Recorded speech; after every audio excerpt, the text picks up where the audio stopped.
Secrets in Virginia, the Army's Transportation Museum, where dozens of old Army vehicles are housed. More importantly are the stories behind them and the people to tell them. Don Roberts introduces us to a World War II veteran who did some special things while piloting boats for the Army. Well, I was drafted. Yeah, I was working on the farm with my father. Former Army Chief Warrant Officer 3 John Gregg remembers details from 74 years ago as if it were yesterday. In 1945, the Army drafted Gregg while in high school in the no-traffic light town of Wilmar, Arkansas. Less than a year later, he was 8,000 miles away in the Philippines, serving in the Army's nearly all-black 24th Infantry Regiment. There were about 300 colored troops, which was how they were referred to back then.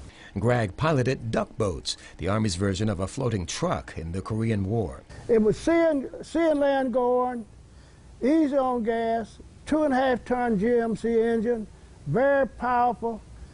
It powered the 6 engines. Gregg remembers getting shot at while crossing a river. The enemy opened up on us with small arm fire from the beach. Well, thanks to the infantry we was carrying, so they opened up with their weapons from our ducks. And we got one duck hit pretty bad. One time Gregg had a chance to fire back, but in a rather unusual situation. They were 3 miles from the front line. And in the well decks of these vessels, they took howitzers and brought them to the shore. One of the ducks had a crane in it. They offloaded the howitzers, loaded them up with ammo, swiveled them around, and started firing.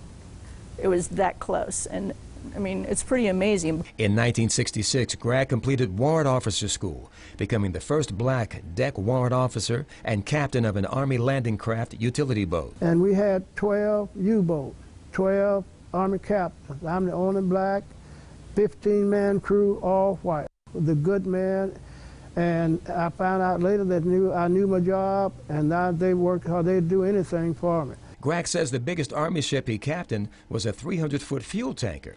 And ironically, one of his fondest memories is of helping another 300-foot ship, a Coast Guard vessel that ran aground in the James River. I got my tow line on him, was able to pull him off the mud flat, towed him to Fort Houston. The base commander was very happy that the Army had to rescue the Coast Guard. Gregg is still in the rescuing business. He's helping promote Army Transportation Museum efforts to preserve these decades-old machines. You hear all of that extra noise? That's rain hitting the top of this rail pavilion. This shelter was built in 2012 and is protecting all of these outdoor vehicles. Now, the Army Transportation Museum is hoping to build a similar facility to protect all of its outdoor boats. It's going to cost about $1 million. During retirement, Gregg and his wife Ann ran a daycare and school in Hampton. They raised 3 children. And now at 92, Chief Warrant Officer 3 John Gregg looks back. Well, I had a wonderful ride. I had good days and bad days, more good than bad. For Veterans Voices, I'm Don Roberts. The Department of Energy in Morgantown held a Veterans Small Business Day on November 5th to celebrate National Small Business Week. Now, this event provided information to former soldiers about how to start a small business. Subject matter experts from the Small Business Administration spoke on the simple how-to steps that it takes to begin building a business of your own. We have all the resources that any veteran could need to register their business, to finance their business, or to grow their business. And we've also have 4 veteran-owned businesses who have been very successful that they're going to share their story with the veterans who have attended this event. Those 4 industries include construction, tech solution, internet manufacturing, and IT. Attendees also had a chance to network with successful small business owners. Operation Welcome Home in Morgantown hosted a workshop in October to help veterans find civilian employment.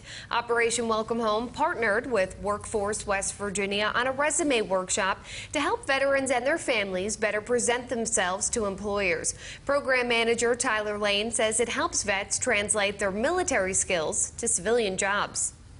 They gave a lot to us, and it's just us trying to give back to them. We want to make sure that they find a career that they enjoy and that they love and that works for them. Operation Welcome Home hosts at least 2 resume workshops each year. It is nice to have a place to call your own.